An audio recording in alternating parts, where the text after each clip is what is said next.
Hey, John and Tony, how you guys doing? Lexter. Hi, Lexter. What a cool name. How you doing this morning? Oh, it's morning for me. I know it's all different kinds of things. Hey, Clyde, how you doing? Oh, wow. Um, okay, let's see. One of the things that I'll maybe talk about a little later when everybody comes. Um, what we'll do, the beret returns. It's never gone far. I tell you, with the colder weather coming on right now, uh, the it's you're gonna see a lot more of my beret. It's nice and warm. It's made from wool. Mm-mm-mm. It's like 41 degrees right now, so 43 degrees Fahrenheit. I don't know what that is Celsius. Oh, hey Rick, how are you? And Time Essence, how's it going? Well, mm,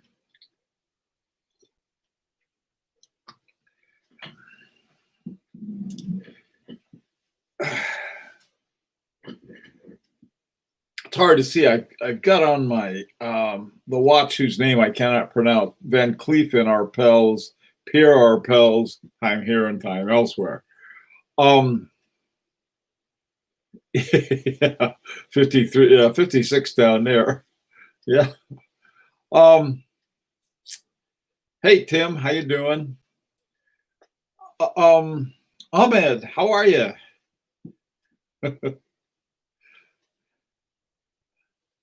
Yeah, great. New people.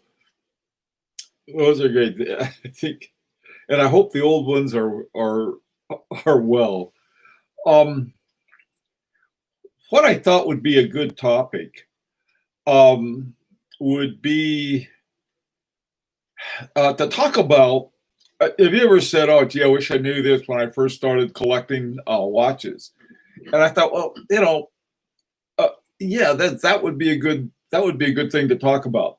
A little later, I'll talk about the project and where we are on that. Um, about Van Cleef and Arpels. Van Cleef and Arpels, in a way, is something like a really classy version of Harry Winston. Now, to be Harry Winston is pretty classy to begin with, but what they after World War II in 1949, one of the guys working for Arpels was he was one of the owners too, is Pierre Arpels, and he was going back and forth between the royalty that was still around then and had diamonds and all of this good stuff. He made a couple crowns for some, and the guy was dealing with some really interesting people. So what he decided to do, he decided to make his own watch. He wanted a watch that was for gentlemen, and what he did, he had one with pretty much this shape, except it was time only. And at some point, they decided, well, what we could use, especially for the traveling gentleman, was a watch that had more than one time zone.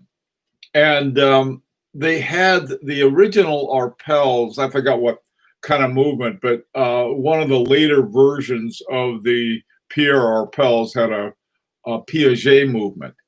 And I think it was 2014, about 6 years ago, they decided, well, let's make it a dual time, but we want to keep it nice and thin, like this.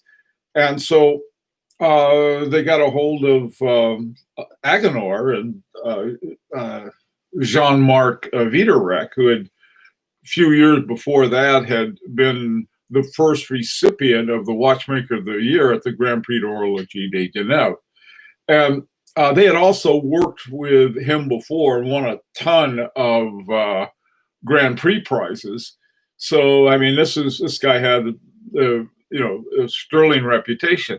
So he went to work on it. Now, what he had been doing, he had been working only on sort of add-ons, on adding modules. Probably his most famous one was a retrograde module and other kinds of modules. He had some modules that were some of the award-winning watches had these incredible modules that he had done. So, and he had done them for, beside Van Cleef and Arpels, he had also done it with Hermes, had done some for them, and I think some other brands as well. So Arpels didn't get into movement making, or all of their concentration has been on the design and what they want, and then what they want it to do. Now, they had some other ones, some really interesting watches from Van Cleef and Arpels, and they were using Jaeger-LeCoultre movements. And to me, they're a tremendous buy right now, because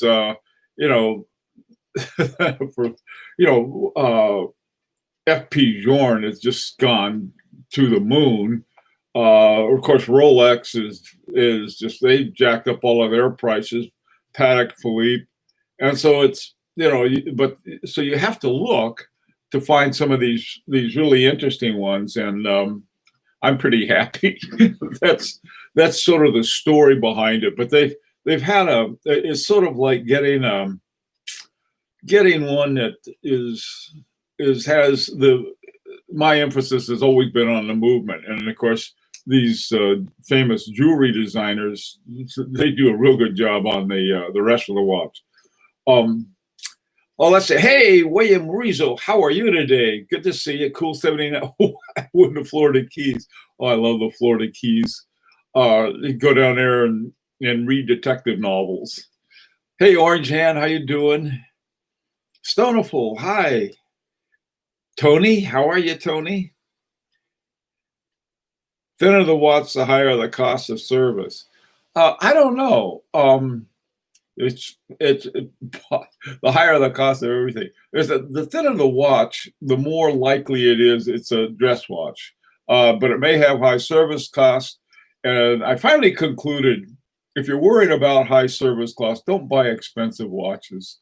They just probably not a good idea, because they do have expensive service charges. You figure about on my two FP Journes, and on my I just got it back, Parmigiani, they were very expensive. But on just about everything else I have, I take it down to my 84-year-old watchmaker who can he does it by touch and feel. He really, that's the kind of guy to find. Let's see.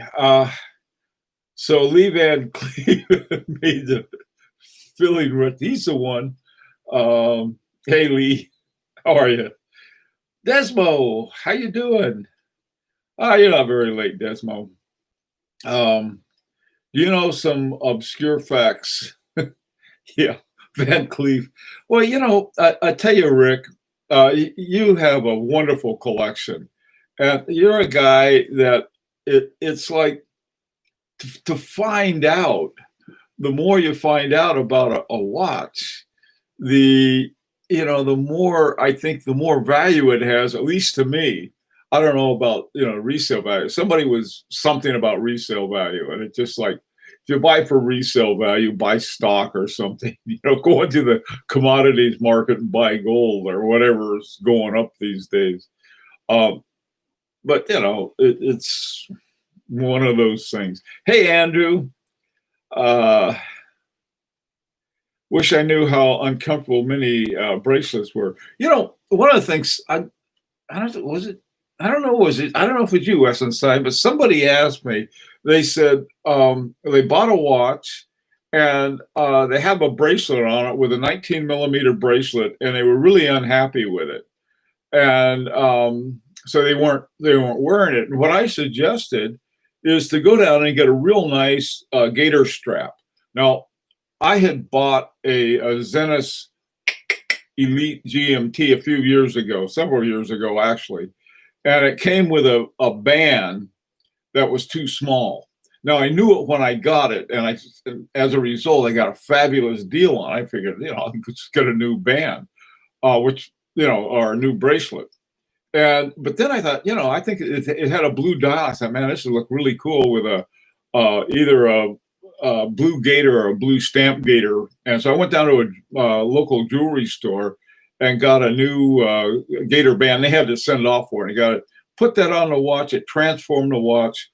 It was very comfortable, far more so than, you get a thin bracelet or thin anything, I guess. But for some reason, some of these thinner, the ones who are like, around under 20 millimeters or right around there, they can be a little small sometimes. Oh, hey, Geezer, how you doing? Gary, how are you? Let's see what's going on.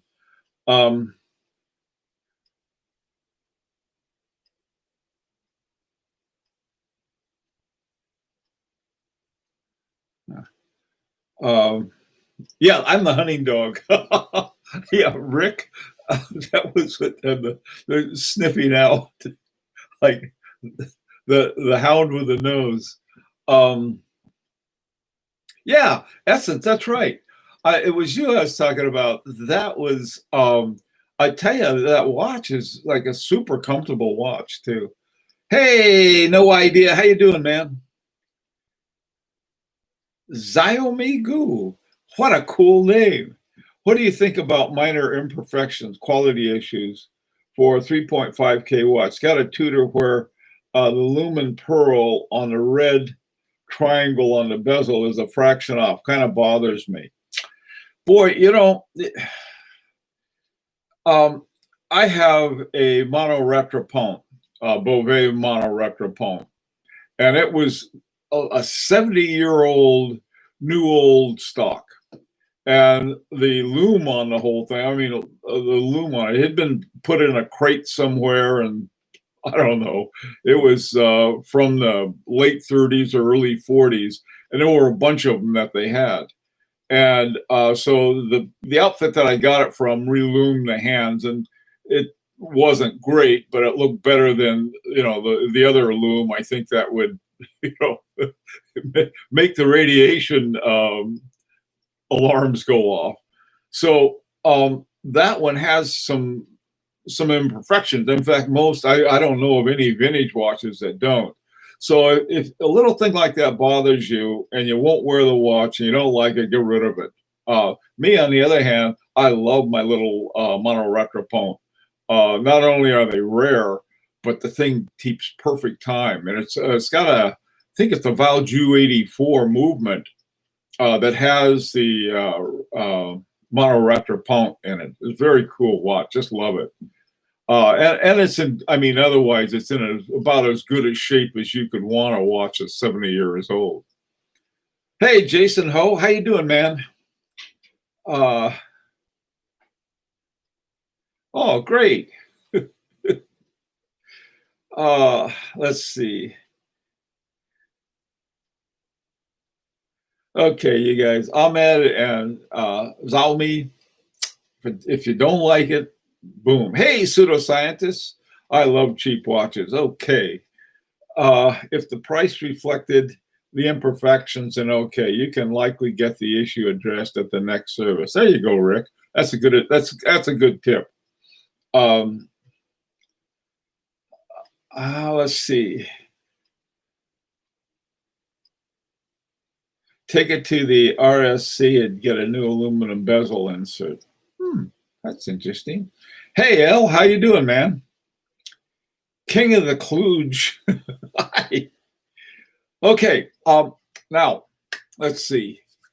I have a Spinnaker for 200 with a Cali dial. Good for you. Yeah, no, right. I think, it's, I had to learn a long time ago to learn with imperfections. I've got enough of my own. So I figured, well, better learn to live with them. And my wife added a few more, I might add. So they don't bother me as much as some people, but it's like that. It was like that Zenith that I got, the Zenith Elite. The imperfection was that it was missing some of the links, but that was fine because I got it for like next to nothing, and all I had to do was change the band, and I got a like it was just great. Um,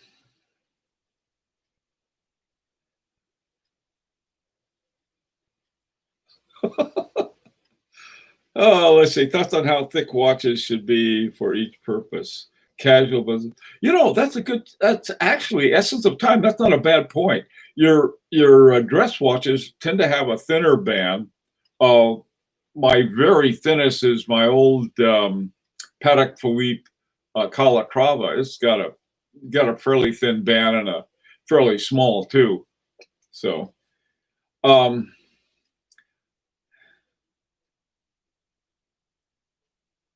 yeah, Andrew, I agree with that. If you buy a brand new watch and it's got an imperfection, sure, you should take it back. Good point. Your wife ain't no idea. What do you mean? My wife might be wise. Same to you. I hope you have a wise wife also. Hey, old bud, how you doing? You need that Jaja Lecoultre Polaris Mariner. But we were just talking about Van Cleef and Arpels. Take a look at some of those because most of them, let's say from the early 2000s, all have a Jaja Lecoultre movement. So instead of getting a Jaja Lecoultre, you can get a Jaja Lecoultre inside of a Van Cleef and Arpels. Oh, let's see. Try to keep 12 millimeters and below to have some thicker. I'm not in a dress watch situation often. Hey, pseudoscientist, me neither. I hardly am, but I wear them anyway. But is that like you go? What did I do? I did the other day. I went out. Oh yeah, I have to. By the way, for everybody, get your flu shots. It's really important. My wife and I went to get our flu shot, and I had on my FP Journe resonance, chronomet resonance on, and that thing has gone up. That's the prices. I took a look at the prices today, and it was one from 2006, and they wanted $74,000 for it. So I showed up, give me my shot, and I hate needles. Oh God, I hate needles. It's just a thing with me. I tried to be a junkie at one time, but I just couldn't do it because of the needles. How important would you say the Geneva seal is, or the Patek seal? I ask because Breguet and Parmigiani have good finishing, but no seal. Well, first of all, El, the only watches that can possibly have a Geneva seal are those made in the canton of Geneva. Parmigiani watches are made in Fleurier, and they have something called the Quality Fleurier, QF. They and some of the other brands made in Fleurier. To me, one of the dumbest things, and this is my opinion, and like I said, I have a Patek Philippe. My Patek Philippe has a Geneva seal on it. They had some kind of beef with Geneva seal. Patek Philippe did. And I think from about 2009 on, right around there, they put their own seal. I mean, what? You know, that's sort of like if for people who are dating, they stamp a seal of approval on themselves, or have a meat packer have his stamped. It's better not to have any. You got a beef with the Geneva Seal Foundation. Just say, okay, yeah, keep your stupid seal, and we'll just make good watches. I'd have a lot more respect for them if they did that. Putting it on that Patek Philippe seal, I think, is absolutely ridiculous. Right now, most of the watches, I think, with the most Geneva seals is Vacheron Constantin. Now, what they did, and so the seal is worth something. On the watches, the 56, there's sort of the entry level 56s. They're only like 11,000 for a Vacheron Constantin. That's very good. So at $11,000, they have the Val Fleurier movements, and they got no Geneva seal for that. On the I forget what they call it. I think it's on the day date, on the 56 day date. They do have the Geneva seal because they didn't use a Val Fleurier movement. So it's the kind of thing that is, I don't know. I think,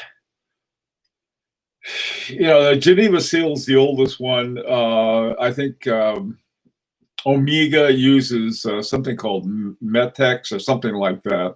Then the Quality Fleurier.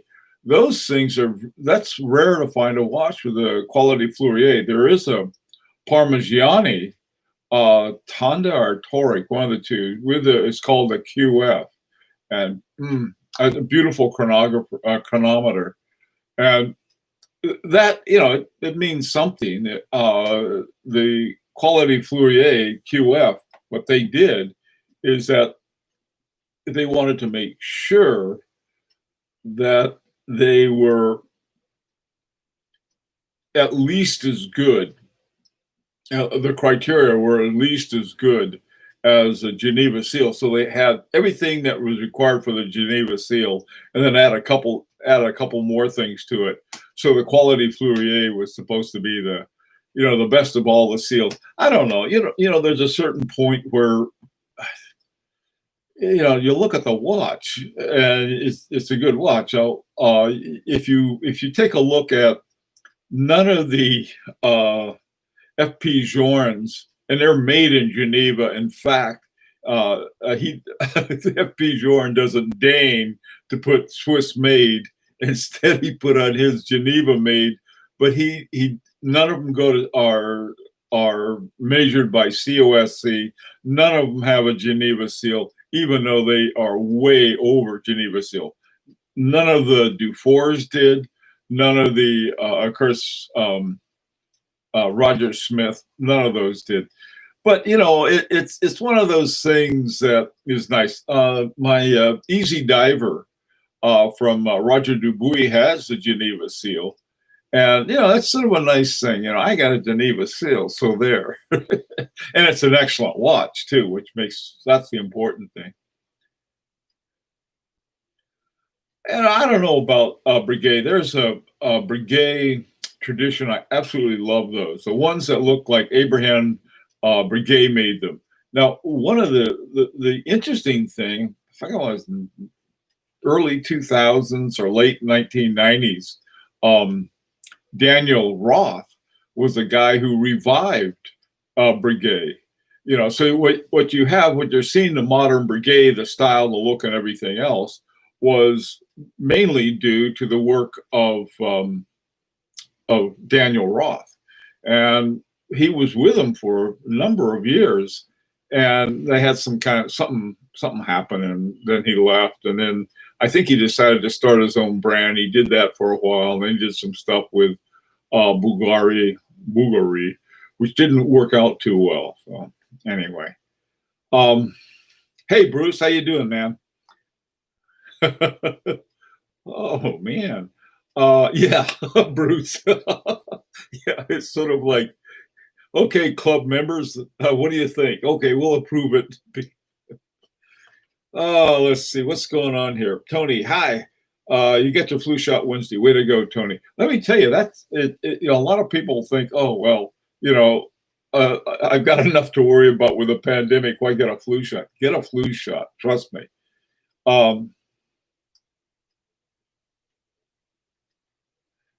The Holy Diver. I don't know that one.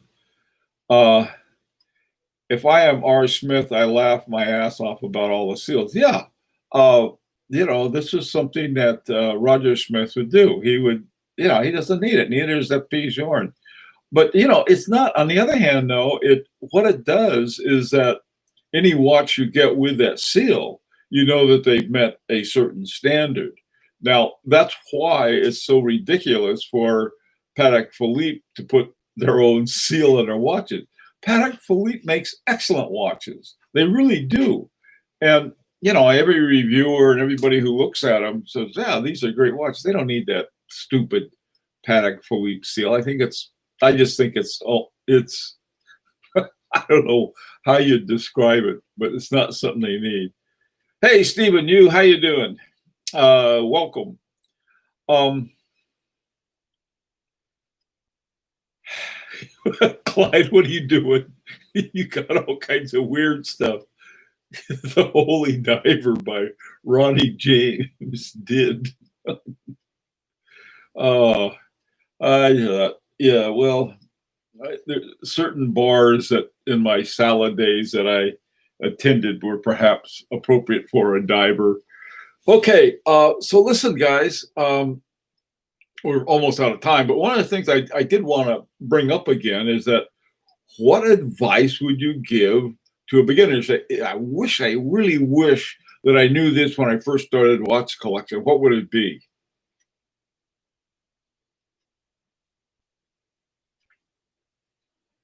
I can see all of these little puffs and clouds coming out of as you're thinking about it. Establish a budget. Stephen, that's a great one. Establish a budget.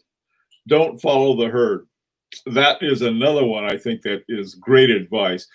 Better to spend time really learning about watches than it is following a herd because, you may get to the wrong herd. You don't want that. Hey, Palu Blue, how you doing? Go with your gut. Well, your gut changes. That's one thing you got to be careful about. My gut has changed a great deal since I first started collecting. Always own one Rolex. Well, that's an interesting thing, but I already have all the door stops I need, Tim. I tell you, the Rolexes I really like, nobody else likes, are very few of the Rolex guys. Of course, I love the Prince. I really like the Bloodhound dialed Air King. That's a cool watch. And people say, well, I got a Milgauss. Well, the Air King and the Milgauss have the same movement. Not that people seem to notice that. And it costs, several $1,000s less and it's not as popular. And the other one is, and I don't know why Rolex owners don't appreciate the Yachtmaster 2, because that thing has one of the most interesting countdown movements of any of the yacht watches. I mean, that's a real, Yachtmaster watch. The first one just is a watch, but that Yachtmaster 2, I think, is one of the most unappreciated Rolexes that there are. A lot of things, well, they don't like the looks of it. Okay, hey Raj, how you doing? Learn to negotiate. Yeah. Negotiation isn't leading with your chin or beating up the other guy. What you're looking for is a place that both of you can live with, and also learn how to spot desperation too. I bought some watches from desperate sellers. I just offer half price and I usually get it. But I mean, there are some who won't negotiate at all. I got my overseas because one side negotiated, the other one didn't. So I went with the one that negotiated. This particular seller, and this isn't true with all Audemars Piguet sellers, the Audemars Piguet seller just was sort of snippy about, we don't negotiate. See you later. And I went and got the overseas. So, negotiation, I think, is, I know there are different ways to do it. Try to find a style that works for you and you're most comfortable with. Study, consume content. Clyde, that's absolutely right. I mean, the more you know, I got my first two FP Journes because I had spent a lot more time studying the FP Journe than the guy who sold it to me. So that worked out pretty well. And he was a dealer. He was simply new at it. YM2 is not particularly attractive in your opinion. Rick, that's what most Yachtmaster, most Rolex people who own Rolexes will say they don't like the looks of it.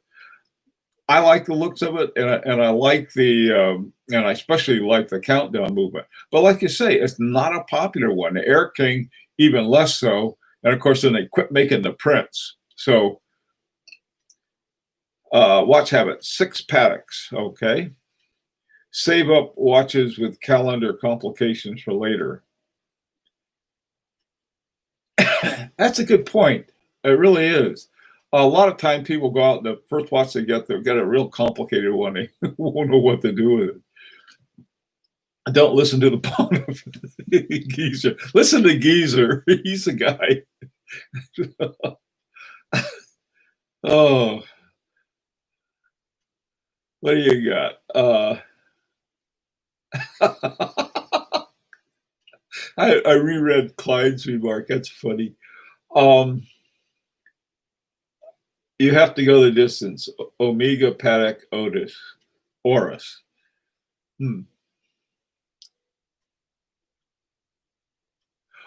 Yeah, I tell you, I don't have a California dial watch, but I have a California dial for a watch that I'm working on. And here's my kind of California dial.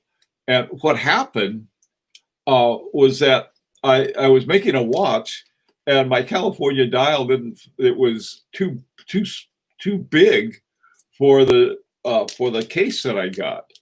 And I've been thinking of figuring out put a drill bit through here and then spin it until it's small enough. But then I thought, no, I can mess it up really easily. But here's my California dial. It's simply awaiting a watch to go with it. And, that's some of my other projects that I'm working on. Hey, Super Henry.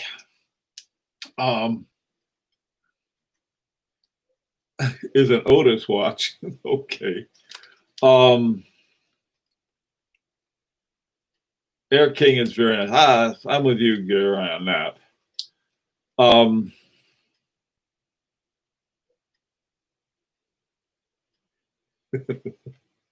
Anyone have any thoughts on the older FP Journe dial with the guilloche and blued hands versus the newer one with no guilloche but gold hands and indices? I don't know. I got one of each. I have a 2002 Resonance with the brass movement plates, and then a 2007, I think, with the gold plates. With FP Journe, I don't think those at least they don't matter to me. Here's one of the ironies about the FP Journe. If you have a Resonance with a, before they put in the gold plates, the things are worth a fortune. And that was like, there's also the thing known as dumb luck. Just pure dumb luck. I cannot afford either one of the FP Journes I have today that I got about, I don't know, 3 or 4 years ago. And I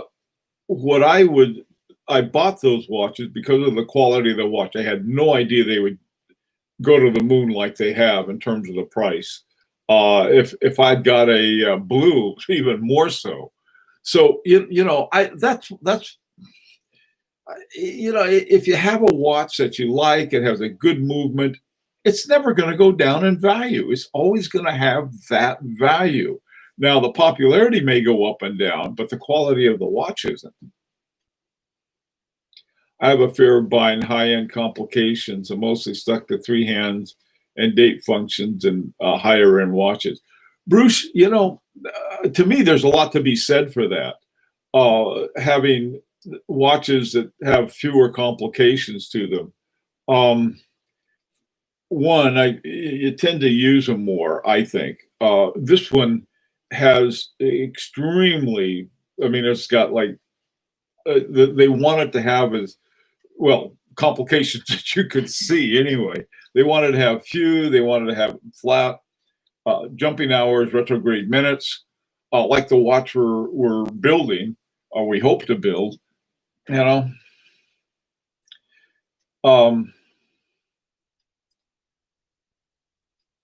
personal preference, both nice. I prefer guilloche dial, even though it's stamped. Rick, I agree with you on that. Is that I didn't even realize that my FP Journe Chronomet Souverain wasn't. I thought it was guilloche, but it's stamped. So, hey Gary, you can have fun this hobby without emptying your 401k. You're right, Gary. That's very true.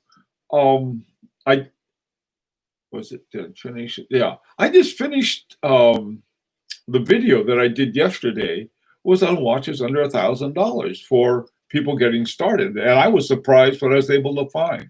And I think that's really true. I've said this a dozen times, but there was a guy some years ago. He had a collection of Tag Heuers with different colors, and he just they came in a bunch of different colors, and he loved them, and so he collected all these different colors, and that was his collection, and he just was nuts about those watches, and they were all inexpensive watches, but they brought a lot of joy to the guy's collection. That's what I think is more important than anything.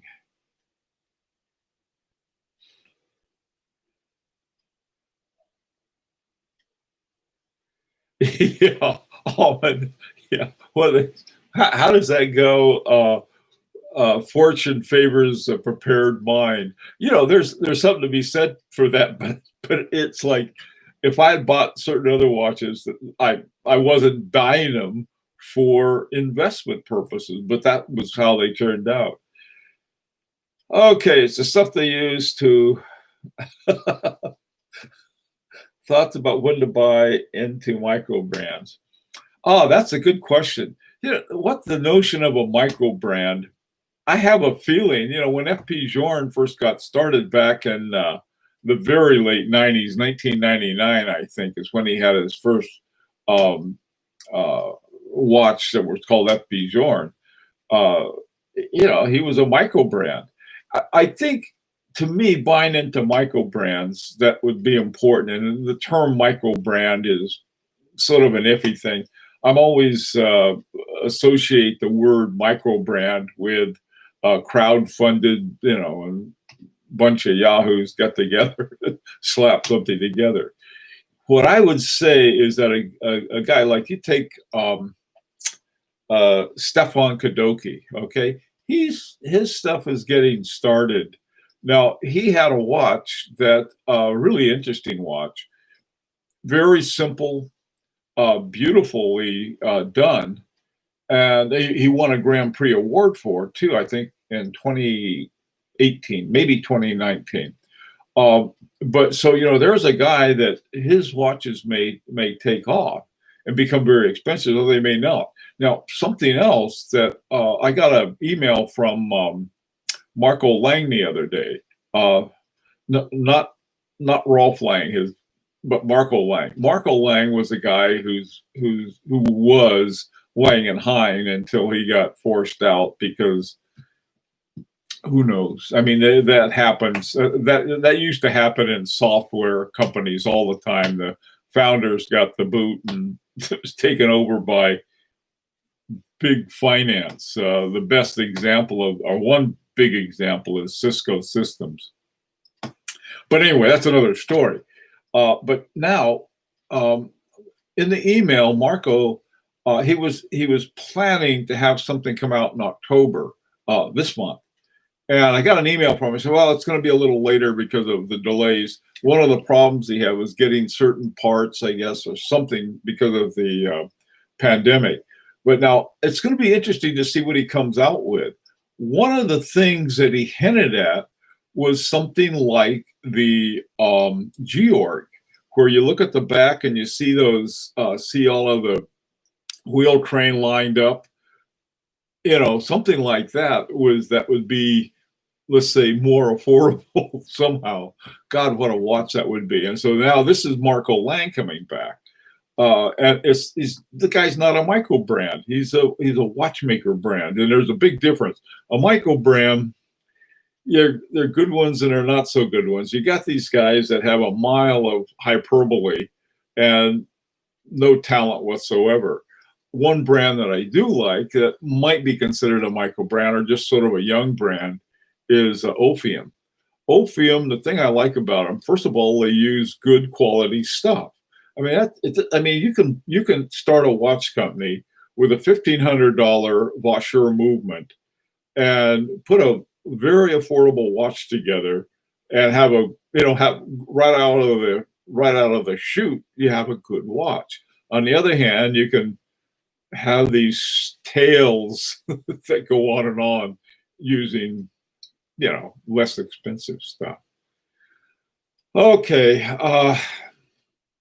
Anyhow, um,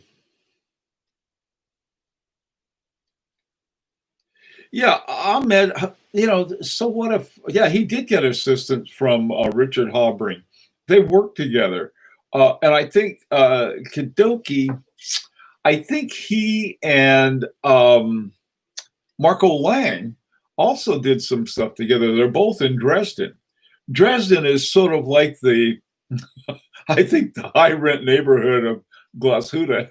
That's the way I look at it. Sort of the classier part of town in Germany. Uh, okay, guys. Yeah, it's right. Roger Smith and Michael Brand. In some respects, yeah, because he only makes 11 watches a year or something like that. Um, same with Daniel Roth. He makes, I don't know, maybe one or two watches a month. They're all over $100,000 and are all. Then he's got a waiting list, out the door. So anyway, listen, guys. Ophium, not opium. No idea. Ophium. All right. Listen. Thank you guys for coming, and I've got to run now. And in fact, I'm late. And the threats of the rolling pin, so that'll get me moving. Take care. Back at 4, and if you want to talk about this some more, see you then. Take care.